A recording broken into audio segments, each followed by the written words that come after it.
बिस्मिल्लाहिर्रहमानिर्रहीम, अस्सलाम वालेकुम। इंडिया में आज झाड़ू फेर दिया गया है। जो मोदी के साथ हुआ है शायद ये सारी जिंदगी याद रखेगा।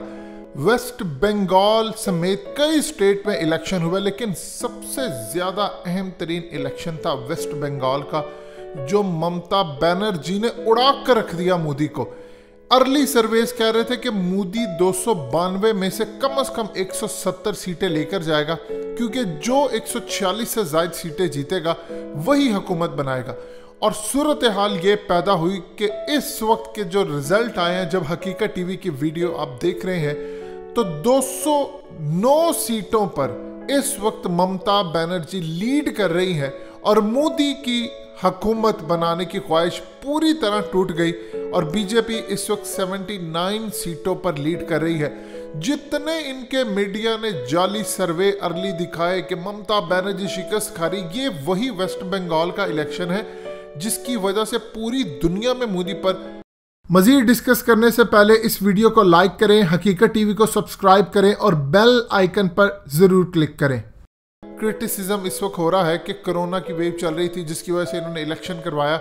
आप अंदाजा कर लीजिए इतनी बुरी तरह पिटे। ममता बनर्जी ने ओपनली ऐलान किया था कि मैं किसी सूरत यहाँ पर मोदी का कानून मुसलमानों के खिलाफ जो सीए है वो लागू नहीं होने दूंगी। मैं कोई भी ऐसा कानून नहीं लागू होने दूंगी जिससे मुसलमानों को मसला हो। अब यहाँ के मुसलमान ममता बनर्जी को क्लियरली सपोर्ट करते हैं। आप अंदाजा कर लीजिए कि ममता बनर्जी ने कहा था कि असद ओवैसी यहाँ से इलेक्शन लड़ा है, वो चाहता है कि मुस्लिम वोट टूटे जिसका फायदा डायरेक्टली बीजेपी को हो।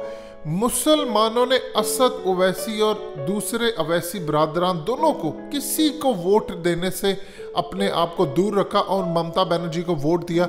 उसकी रीजन क्लियरली है। ये लोग क्या करते रहे, मोदी सरकार वाले, ये जाकर इलेक्शन कैंपेन में नारे लगाते रहे, देश के गद्दारों को गोली मारो सालों को, इस तरह के नारे लगाते रहे। ममता बनर्जी ने वहां पर स्कीम्स दी थी, वेलफेयर का काम इतना ज्यादा किया कि आप अंदाजा कर लें कि इलेक्शन कैंपेन इसको करने दी गई। इन पर कातिलाना हमला हुआ जिसके बाद ये व्हील चेयर पर बैठ गई और व्हील चेयर पर बैठकर अपनी कैंपेन चलाती रही और मोदी को हरा दिया।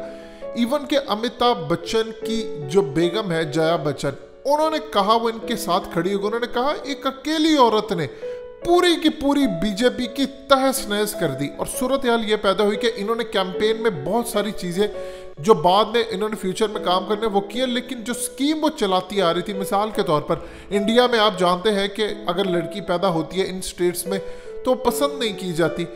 इन्होंने कहा था कि आप बच्ची अगर आपकी पैदा होती है और वो 8वीं क्लास तक जाती है तो हम उसको 25,000 रुपये देंगे इंडियन, और जब वो 18 साल की होगी तो फिर उसको 25,000 देंगे। देखिए वहां पर जो लोग रहते हैं वो बड़े गरीब हैं। यहाँ बंगाल से यानी बांग्लादेश से आने वाले बहुत सारे लोग रहते हैं। मोदी ने कहा था कि मैं पूरे मुल्क में नाफिज करूंगा मुसलमानों के खिलाफ कानून। उसे कहा जो मर्जी हो जाए मैं यहाँ पर तुम्हें नाफिज नहीं करने दूंगी। इसीलिए वो गई लोगों के पास, उसने कहा कि अगर देख लो मोदी जीता तो तुम सबको यहाँ से जाना पड़ेगा। अब सूरत हाल आप अंदाजा कर लें कि 2016 में मोदी ने यहाँ पर जब इलेक्शन हुआ तो 294 तब सीटें हुआ करती थी, 3 सीटें जीती। 2019 में जब इलेक्शन होता है लोकसभा का, मोदी जाली हमला और ये तमाम चीजें हुई, उस वक्त चूंकि वेव चल गई, उस वक्त पाकिस्तान के साथ 27 फरवरी हो गया, तो वेव इतनी ज्यादा मोदी की चल गई थी कि 42 में से 18 सीटें लोकसभा की जो नेशनल असेंबली की होती है वो मोदी ले उड़ा। अब ममता बनर्जी सारे परेशान थे कि क्या, इसी तरह दिल्ली में भी सूरत हाल हुई, सारी की सारी सीटें ये ले उड़े। फिर वहां पर मामला ये होता है कि अगले साल तक मोदी की वेव खत्म हो जाती है, पाकिस्तान उनके तैयारे गिरा, सब कुछ करके बर्बाद इनको करता है।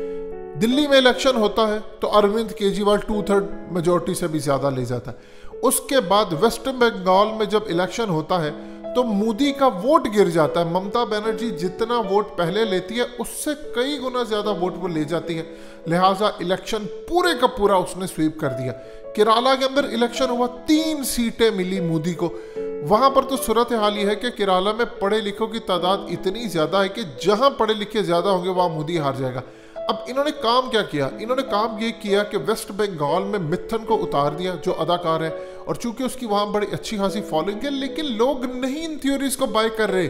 लोगों को ये पता है कि ये नफरत की आग में जला रहे हैं। पूरे मुल्क में मोदी की वेव नजरिया बुरी तरह पिट चुका है।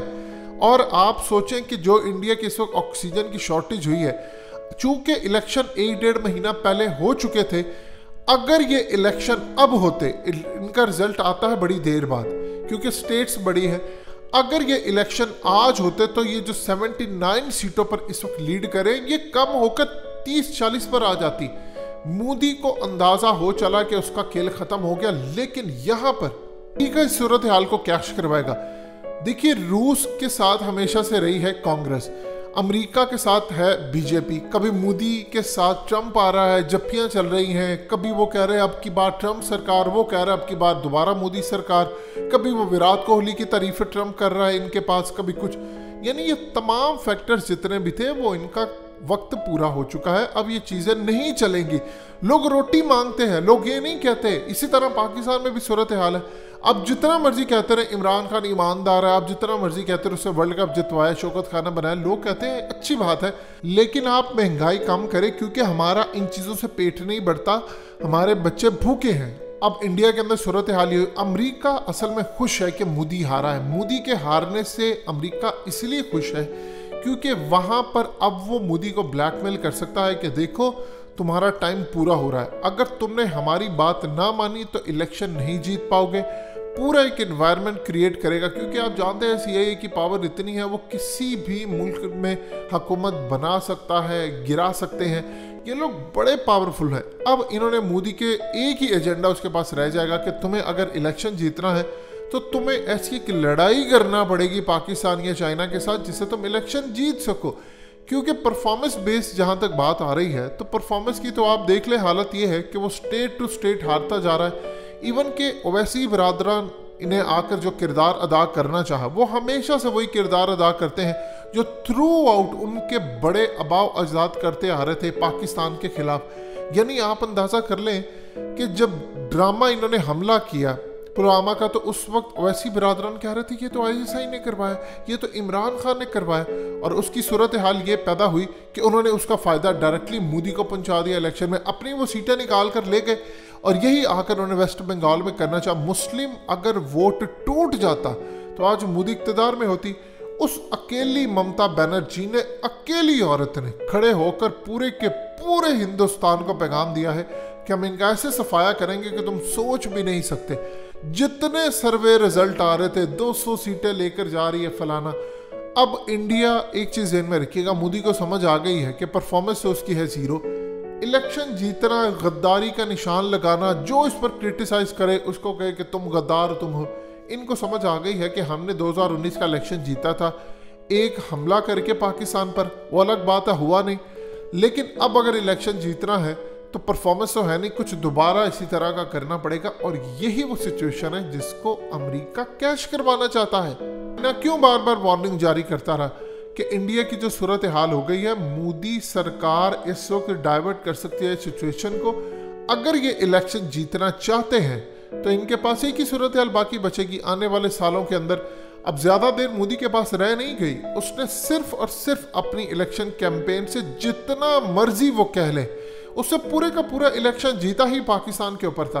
और अब चंद सालों के अंदर अंदर दोबारा इलेक्शन है, लिहाजा इमरान खान को भी यहाँ पर काम करना है और वहाँ पर उनको भी करना है। यहाँ तो निज़ाम का पता नहीं, लेकिन वहाँ पर मोदी के पास ऑप्शन है कि वो दोबारा कोई हमला करे और इलेक्शन जीते। परफॉर्मेंस उनकी जीरो है। दोस्तों, हकीकत टीवी को सब्सक्राइब करना मत भूलिए, वीडियो को लाइक करें, शेयर करें और कमेंट सेक्शन में अपनी राय का इजहार ज़रूर करें।